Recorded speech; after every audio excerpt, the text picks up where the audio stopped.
PKP yang diumumkan oleh Perdana Menteri semalam adalah berdasarkan kepada dua kriteria utama, iaitu daripada kepentingan kesihatan dan keperluan merangsang ekonomi negara.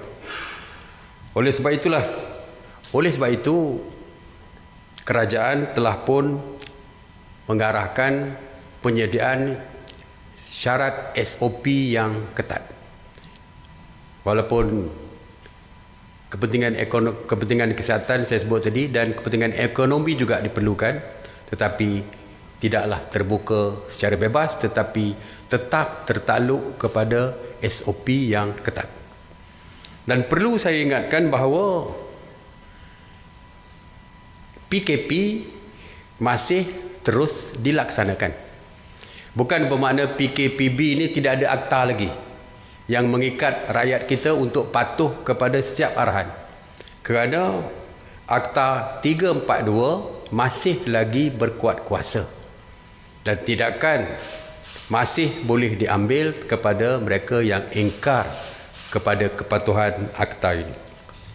Kalau kita lihat, ianya selari dengan pengumuman awal, iaitu kita akan adakan kelonggaran demi kelonggaran. Kalau kita lihat dari segi waktu berniaga misalnya, walaupun kita dah buka beberapa premises perniagaan, dari segi waktu berniaga misalnya kita hadkan dulu pukul 8 misalnya. Dan seperti saya katakan bahawa ianya akan dilonggarkan sedikit demi sedikit. Dan kali ini dengan PKPB ini, premis perniagaan dibenarkan sehingga pukul 10 malam dan sebagainya. Kita telah pun mengenal pasti zon-zon, iaitu zon hijau, zon merah dan zon kuning. Kalau dulu apabila kita memperkenalkan zon peringkat awalnya tidak ada zon. Ianya merupakan berdasarkan negara. Kita lockdown seluruh negara. Kita buat PKP seluruh negara.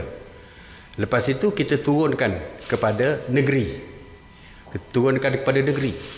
Lepas itu kita perturunkan kepada daerah. Zon berdasarkan daerah.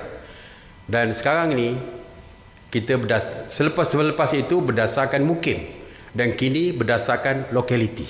Kita tidak membuka secara keseluruhan. Kementerian Pendidikan masih lagi belum beroperasi. Kementerian Pendidikan, sekolah, universiti dan sebagainya belum lagi. Perhimpunan ramai masih lagi tidak dibenarkan.